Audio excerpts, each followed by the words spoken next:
Welcome. This is Jessica and Debbie. Welcome to Be On It, episode 5. Hey Jessica, what's going on in the Beehive today?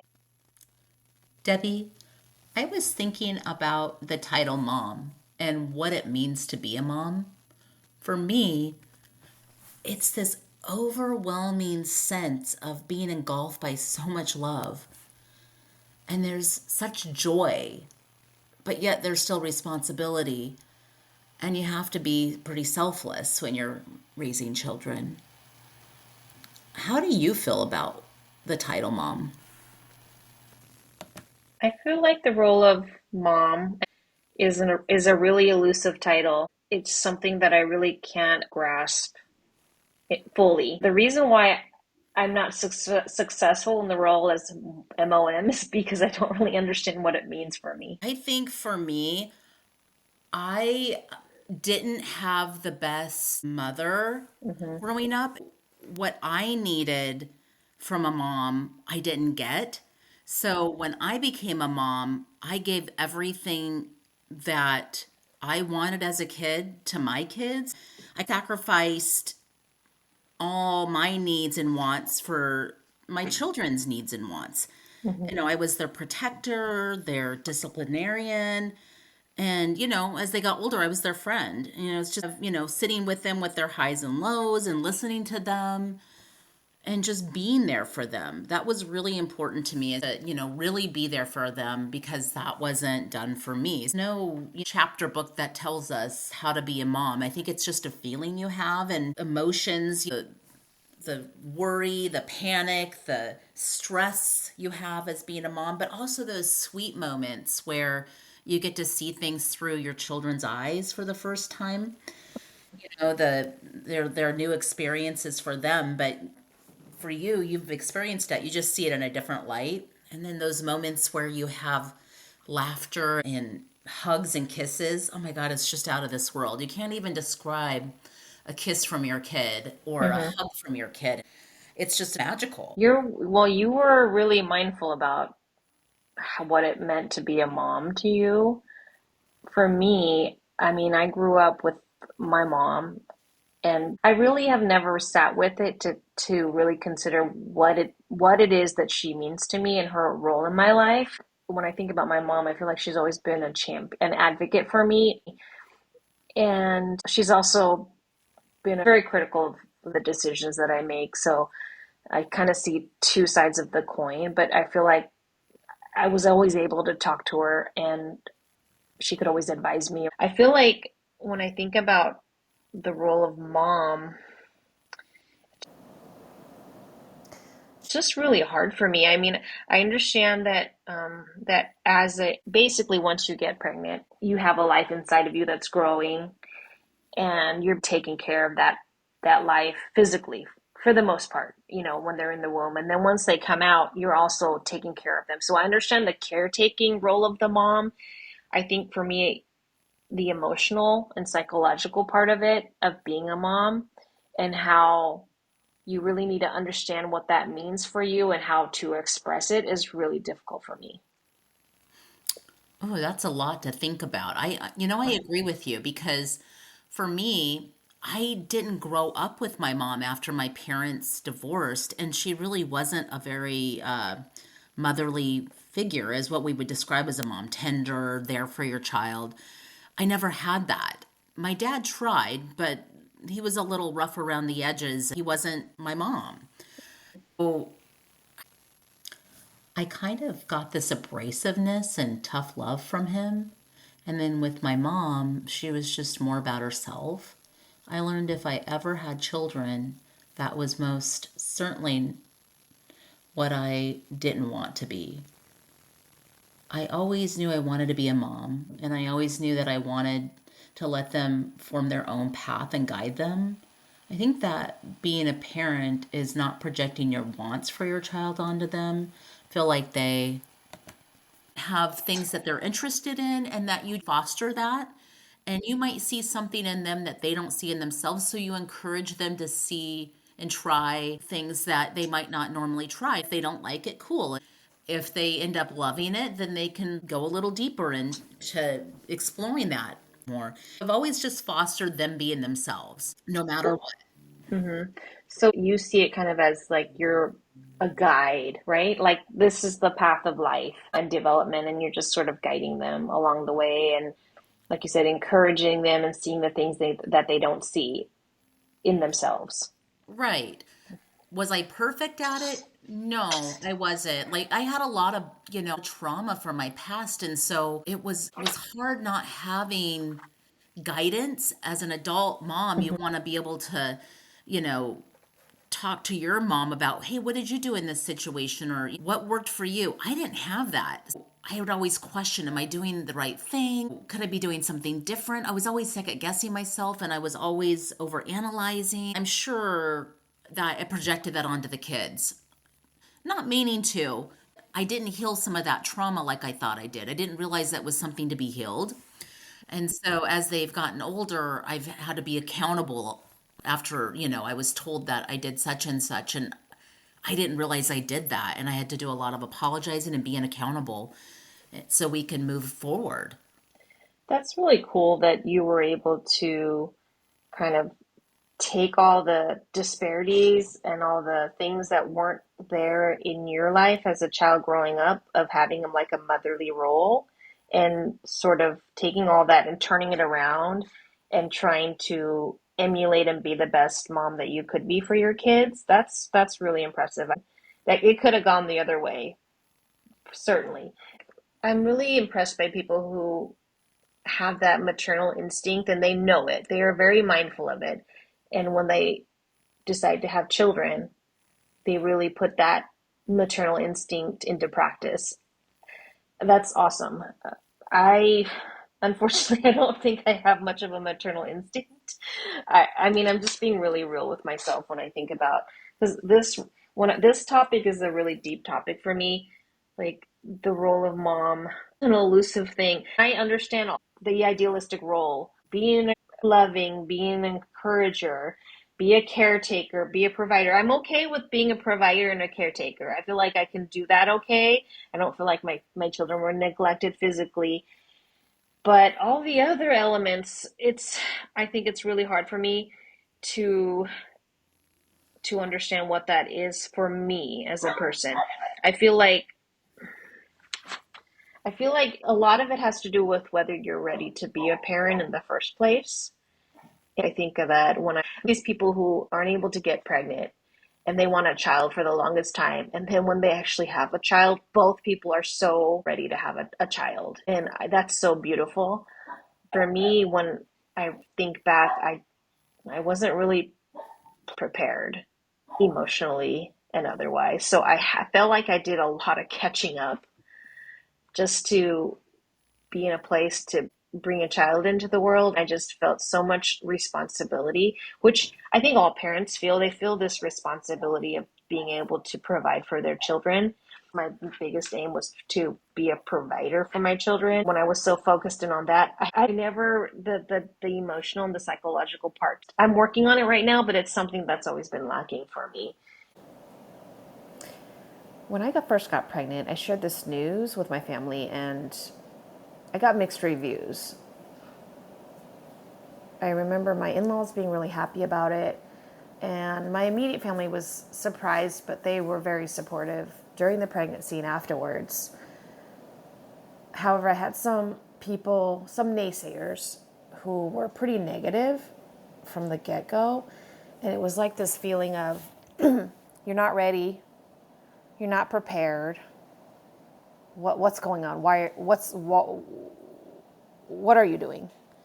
And it just planted the seed of inadequacy and self-doubt in me, and it led to me feeling very unqualified and just this feeling of not being enough. And I feel like I've been just playing catch up since.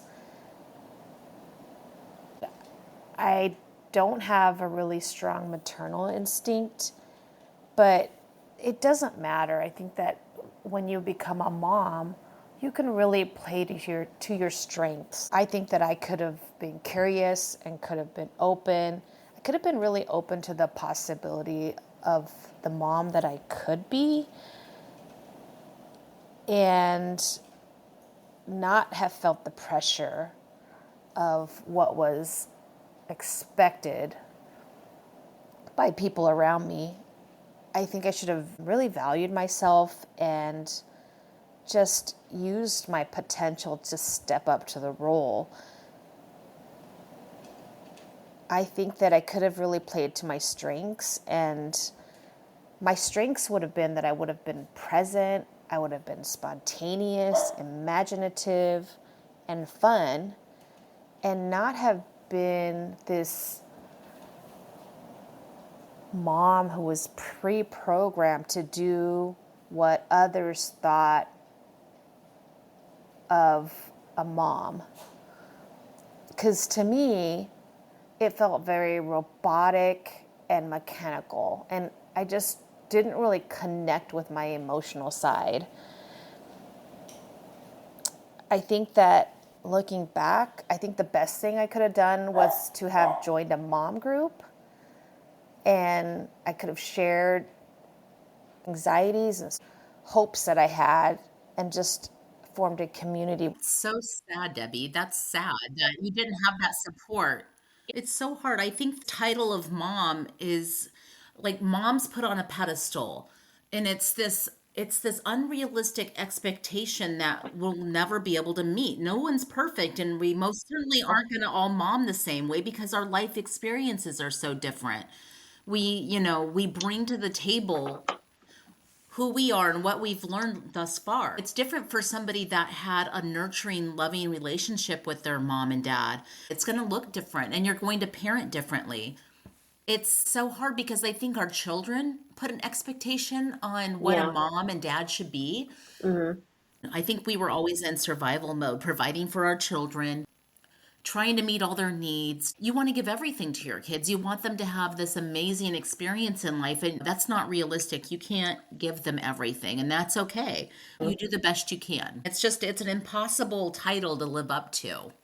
I agree. This role and what it's all about is put on a pedestal, and it's this slippery and this invisible thing I can't fully grasp, and it's something that I'm always have so many shortfalls with. Me too. I'm always trying to learn and be better. I just had this image of what I would want as a mom, and I tried to give that to my kids, and not knowing that I was projecting some of my things onto them in a negative way. Hmm. And then trying to, you know, rectify that and be better and be accountable. When you learn to be better, you most certainly do better. I think that looking at the big picture, looking back over the last 20 something years of being a mom, you're right. Matt and I thought we were in a good place to get pregnant. We didn't know each other for very long. We Yeah. together for 10 months, we got married and we were stable financially, but we really didn't foster our relationship like we should have. And by the time that we thought, well, maybe we should wait to have kids and be in our relationship a little bit, I was pregnant. You have to get into that role really quick when there's a baby coming. Yeah.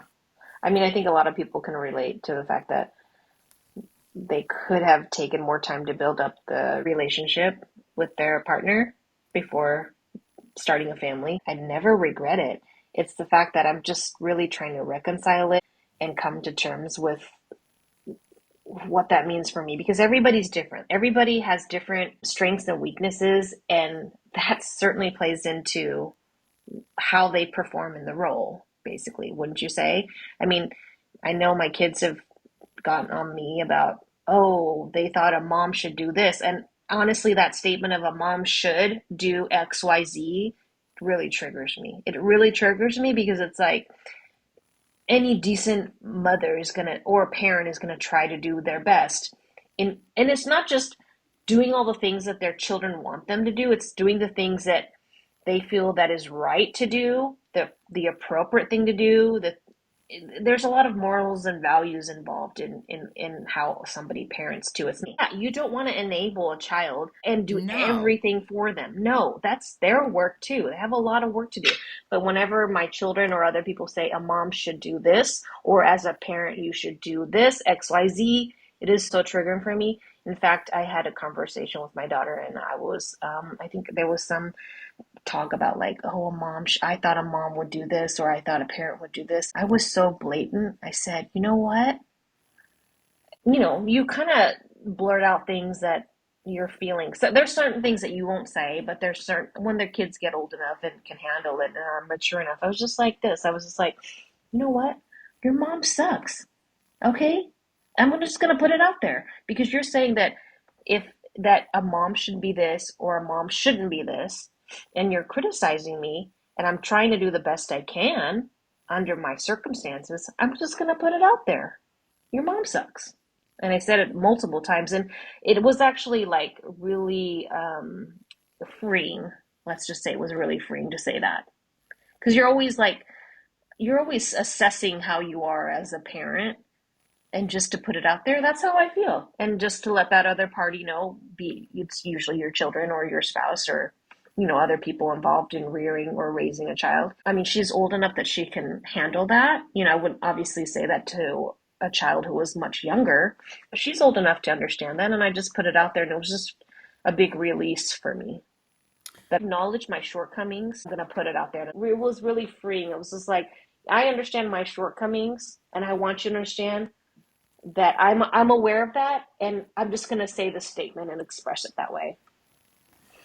I feel And like to there's and no support for moms, right? see, yeah, and for children to set a bar about what an ideal parent should or shouldn't be, like ha, what parent is going to ever achieve that? Yeah, no, it's this unrealistic expectation. It's like, oh, you have to go to work. Oh, I wish you could stay home. Well, I wish I could too. This is a two parent household and we both have to work. I used to call it like our Sunday fun day. I have to go to work so we can have some fun. We got to put food on the table. And they understood that after all. They understand that now. It's interesting too because my daughter sees things differently than my son, and they're only about 2 years apart. And I know that's normal not to see things the same way, but they're very close in age and he Mm-hmm. sees things differently. He feels like he had a good childhood. And for the most part, my daughter does too. She just feels like maybe projected a little bit of stuff onto her, not realizing, it. And that is true. When she called me out on it, I was like, oh boy, I sure did do that. It was accountable. And so that's just a part of maturing, knowing, and learning. But I can't go back and change that. All I can do is go forward, keep being accountable, keep trying my best, saying, that love them. I'm here for them. I'm listening. I want to be close to you. That's all I keep saying to them is I want a relationship with you. I did not raise kids to be kids. I raised kids to be adults and be independent thinkers and to be independent. When kids go off to college, sometimes they go to college a little closer, so you still have that guidance close by of mom and dad.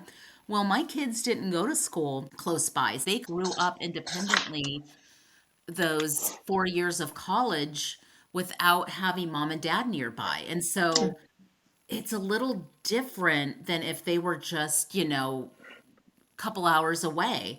It's hard. It's a big adjustment. I wish that I would have done some things that interested me, some hobbies, but I never put myself first. I always made sure that my kids' interests and even my husband's interests came first. I was fine with that. But then when I became an adult, I didn't even know some of the things that I wanted. So I had to kind of discover that. And it was just, it kind of hit hard because your kids don't need you the same way. And my role changed and they didn't need me to mom. And then, well, then what do they need me for? It was a big adjustment and it's still an adjustment and I'm still trying to figure it out. And you don't hear from them as often. And sometimes they can say things that really hurt your feelings and you're just not waiting by the phone, so to speak. Life goes on. You do want to be close and spend time with them. When they come home for breaks and things like that, they want to hang out with their friends, which in Mm-hmm. hindsight, I know because I did the same thing. Yeah. Still, your feelings get hurt because you want to get to know who your kids are. Like, what have you been doing? And they don't want to share that side of themselves all the time. So it's a big adjustment. It's hard. I'm still trying to figure it out. Well, I think it's cool that you were vulnerable to say that, to say, I want to be closer to you. I want to spend more time with you. I care about you. All these things are great. you have to be raw and open and vulnerable to be expressive with your feelings like that. That's a wonderful thing that you shared with your kids. Although I'm still not able to define what mom means for me, I'm trying to do the best I can and I'm trying to progress. I think that's the a common thing that you and I both are dealing with is progression. I'm happy that I'm progressing and I'm a better mom than I was back in the day. Or you almost are led to do that because you're maturing, your children are maturing. So you're evolving as a person, and then also your role evolves as well. I will say this though, that I think that if you're, raising children together with your partner, that, you know, when you're having conflict with your partner, it really affects the extent to which you can really be good at your role as a mom. For me, it did at least. When you're having so much conflict, it does really, you just don't have enough, you don't have a lot to give after you're exhausted from conflict. Or maybe you are working a lot and you're super focused on that role of provider. So you just don't have a lot to give after that. Oh, I totally agree. You can't give 100% to everything. I had to work. So there was a little Mm-hmm. resentment that I had to work because I wanted to be able to focus on the kids. I gave as much as I could with my kids when I was, not working, and I would work night shifts so I'd sacrifice sleep so I could be Yeah. there for them. And did that Mm-hmm. make me the best mom? No. I Mm-hmm. was tired. I was tired and I wasn't luckily when they were older, they were in school, so I could take a little nap. But I always designated, a day where we can have together time as a family because that was so important. I knew that was important, and play dates and things like that. But sometimes I was just so drained and exhausted from having to do all the housework. And you're right, when you don't have a partner that shares some of those responsibilities, Yeah. it's tough. So then you have more on your shoulders. So for single moms out there that have to do it on themselves, all themselves, or the single dads out there that have to do it all themselves and play Oh, both roles. yeah. I came from a single parent household. It's not easy. It's really, Mm-hmm. really challenging. And then when you have a spouse and they're not sharing in that responsibility, it's hard. It's really Mm-hmm. hard. And reflecting back, I parented in the best way that I could with a partner that did not help in the same way that I needed now is helping in that same way. Our kids are raised, so it looks a little different now. So they didn't get to see mom and dad being a team as much when they were little as they do now. Oh, It's so I challenging. Mm-hmm. And I have a question for you. What is your thought about all these expectations? Whether it's you putting this expectation on yourself, or it's your children putting this expectation on you, or it's your partner putting this expectation on you. What is your feeling about that? Like you, I get triggered by certain things because I think it's an unfair expectation to put on a person. We're not gonna parent alike. Matt came from a household where both his parents worked. His mom did all the housekeeping. I carried on that tradition of enabling, and I didn't nip that in the bud right away and say, "Hey, this needs to be a shared responsibility." I took on that role because I wasn't working full time at the time, and so I was happy to do so and did not complain about it. But then when I started working full time, I still had that same role where I was cooking and cleaning, and I there was resentment. And so Mm. that's not a fair thing to like put onto my significant other either without talking about it. Just we were so busy trying to survive that we didn't really talk about it. We would just get in an argument about it, and the kids witnessed that, and that wasn't any good. And then we'd make up and talk about it. We didn't see it the same way as we see it now, older and mature, and really listening to what my experience or what his experience was. It's almost like relearning our relationship again and resetting it and starting fresh as older adults with our kids out of the house, creating that teamwork now. Person is an individual, but then this person also has a role as a parent, mom. How do we? Hmm. I'm just wondering, how do you put the two together? Because there's expectations And there's expectations on the one hand, but there's also the real life realities of what a person can do. And I'm just, what's a good way to look at that? What do you think? Well, for me, I had to learn this early on because I always desired this relationship with my mom. I was always seeking that love from her. I just never got it. And I reached an age where I just realized she's just not capable of being a mom. For whatever reason, she married, she had kids. She really was not meant to be a mom. I don't know that she would ever admit that. I don't have a relationship with her. I never really have. I don't know the story that she tells. I just know that I did not want to be that type of parent or mom. I wanted to be loving and really be there for my kid. And I wanted them to know that I was there for them and I had their back and that, you know, I anything they needed, I would do my best to make happen. Also realistic with my kids too, because I know my son very early on, wanted to do all these things. And I said, really, we can't afford to do all these things. We can choose a couple of things. I tried to find as many free options as possible too, just to get them exposed to things that they were interested in. And when they finally found out things that they really wanted to stick with, we pursued that. Somehow we got the money and we did it and figured it out. Maybe I work more or, my husband got a raise or whatever it may be, it worked itself out.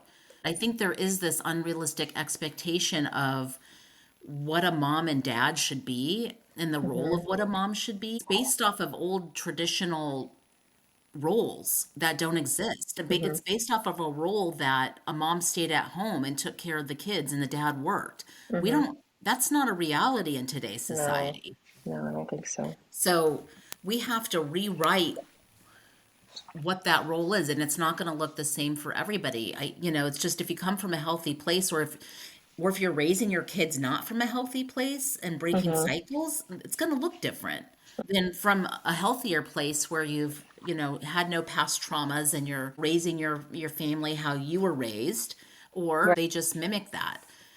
For me, I didn't like the way I was raised, so I had to change how I would parent and just came from a place of love, openness, always trying. I had some past traumas, so I didn't realize I carried that in, but I did. And, didn't realize that I was enabling as much as I was until I saw the bigger picture. I tried. It's really hard when you're the one trying and other people aren't Hmm. in the relationship. And so it woulda, coulda, shoulda. I don't know what I could have done differently except for maybe gotten therapy earlier too. I mean, I did go to therapy earlier, but Hmm.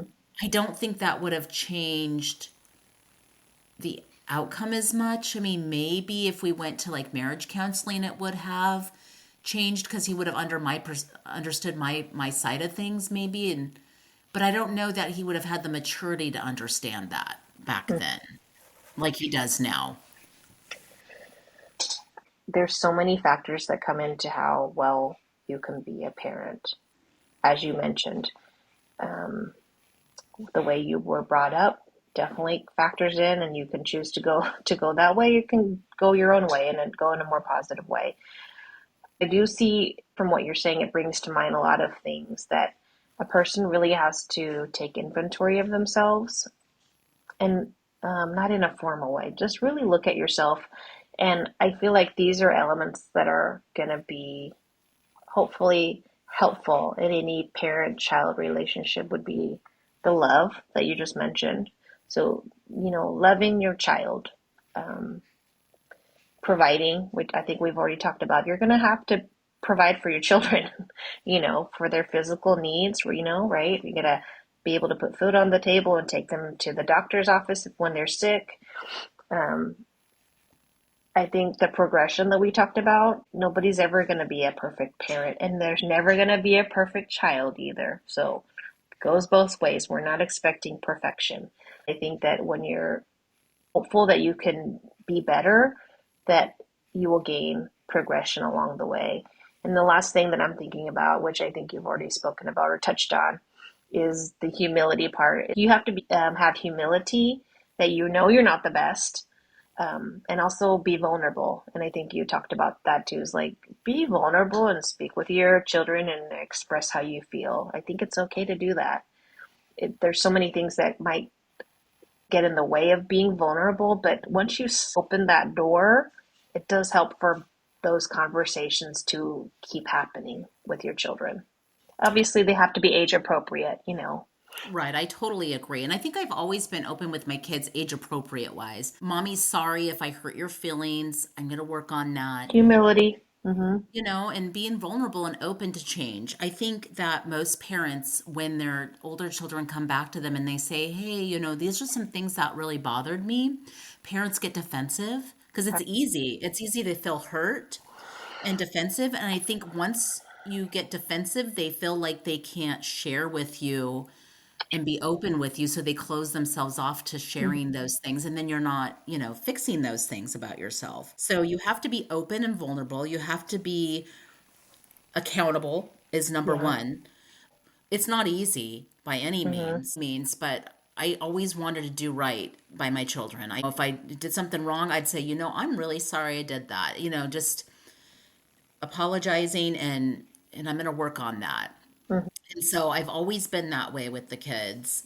When your kids bring it up to you, don't get defensive. Just really listen and hear their side of the story, what they felt, and then take accountability. Yeah, I mean, sometimes it's just a matter of maybe they just want to get it off of their chest. They just want to hear that you have acknowledged how they felt. They're not like wanting you to fix the problem in that moment, but allow the space for the child to express themselves and be acknowledged. That is so true. When you say fix, I came from a parent that wanted to fix the problem. That was a very I was raised by my dad. He wouldn't listen as much as he'd try to help fix. Well, I didn't need a fixer. I needed somebody to listen. And so sometimes I would not be the greatest listener, and I really had to work on listening more and trying not to fix the problem. And I continue to work on that. It's not my strength. I really work hard on not trying to fix but listen, because that's really what kids that are older need. They need you to listen, and they'll come to you for advice, but really they need you to listen because they kind of know the answer. And so I always have to ask, do you need me to listen or do you need advice? You I should get just that. listen, and they'll tell I you if mean, they your need advice. default, right? Your default is just listen. Maybe they want you to pump them up and say, yeah, you're doing good and blah, blah, blah. But you won't even know that. Right. I think Hold that's your the tongue. biggest take. Exactly.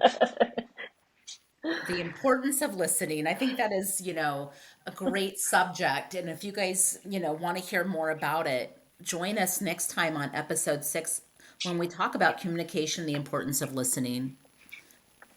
Take care. We are all about community. Join our community by following and subscribing to Be On It through YouTube, Instagram, and of course your podcasting platform so we can continue to bring Be On It to you. Just so you know, this is for entertainment purposes only. We are speaking from our lived experiences and are not licensed therapists.